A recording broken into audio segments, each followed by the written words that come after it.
capacity crowd in Kansas City can do more than wave their towels with this light rain falling. Comes in handy when you're trying to dry off a seat as well. 2-0 Astros as we welcome you back. Chris Carter leads things off in the second. Carter, Castro, and Marisnick, the bottom third of the order for Houston. Chris Carter into the regular season red hot. Something that didn't necessarily carry over to Tuesday's wild card game, but Carter did get in the record books to a degree. Here's the 0-2 home first of all from Ventura.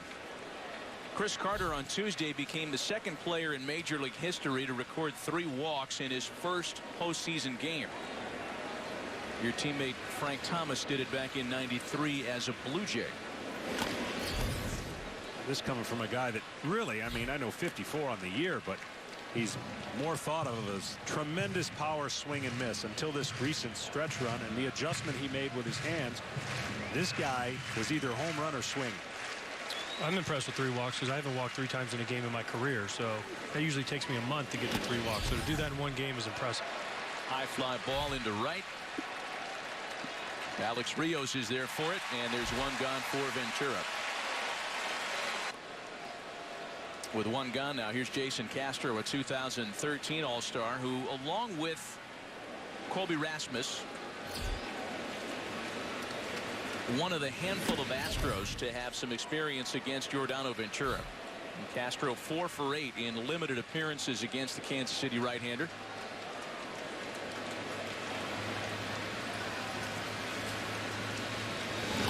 As good as Carter has gone the last 30, this guy's gone the other way. 146 the last 30 games for the Astros, but he calls and gets his pitchers through the game, which is about as important as if he were hitting 300. I'd say more important, John. 2 balls and a strike to count to Jason Castro. This guy came up known for his bat, so for him to kind of flip the script and now be known for his glove is a credit to him. This guy can still hit. He'll still run into some home runs. He was banged up this year, but this guy was an all-star not because of his defense, but because he can hit. 97 swung through at the plate, and it's a 2-strike count now. 2 balls and 2 strikes to Jason Castro. Average fastball velocity by Giordano Ventura during the regular season greater than 96 miles an hour, tops in baseball. And he strikes out Jason Castro. And if you looked at tonight's Astros starting lineup, expecting to see Carlos Gomez, the 4th member of our broadcast crew, has a little bit more on A.J. Hinch's decision there as we say hi to J.P. Morosi. Yes, Matt. Carlos Gomez homered in that wild card game, but he's not in the lineup tonight because of a nagging oblique injury. He actually aggravated that oblique injury later on in the wild card game. Gomez told me he did not take batting practice today, but still hopes to be in the lineup tomorrow against Johnny Cueto.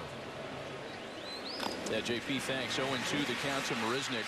And I think A.J. Hinch is kind of looking at this big picture, John, and thinking, I've got Saturday as a travel day. A chance to get Gomez out there tomorrow, get him another day off, and keep one of his more important offensive players. Let's face it, keep him fresh. No doubt. And, you know, you knew that was going to happen. They told him to kind of go to 75% swing. I don't think he has that in it. Yeah, now Marisnick wants time on 0-2. I've had that oblique injury before. That thing hurts if you walk down the street. That thing hurts rolling over in bed. It hurts. Anything you do, that thing hurts and it aggravates it.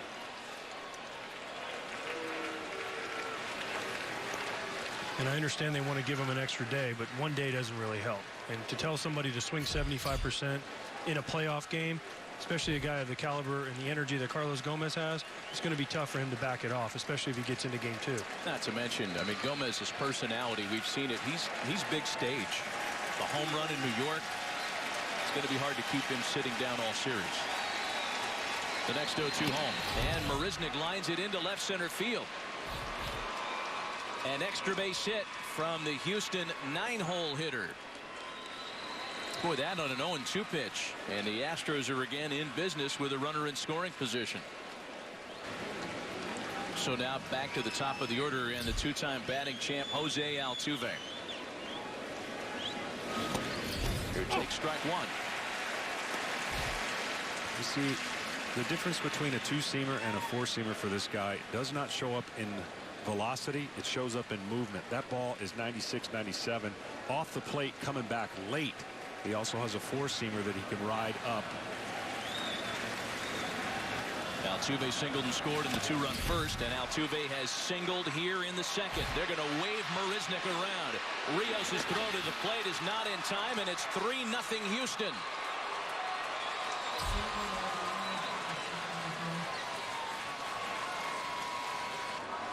Salvador Perez.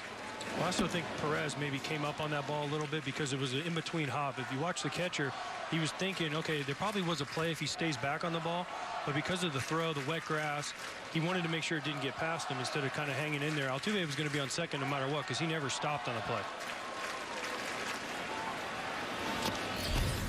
The 1-0 to George Springer, little chopper to shortstop. Escobar fields in on a very close play at the bag, is able to end the inning. Not before the Astros hang another.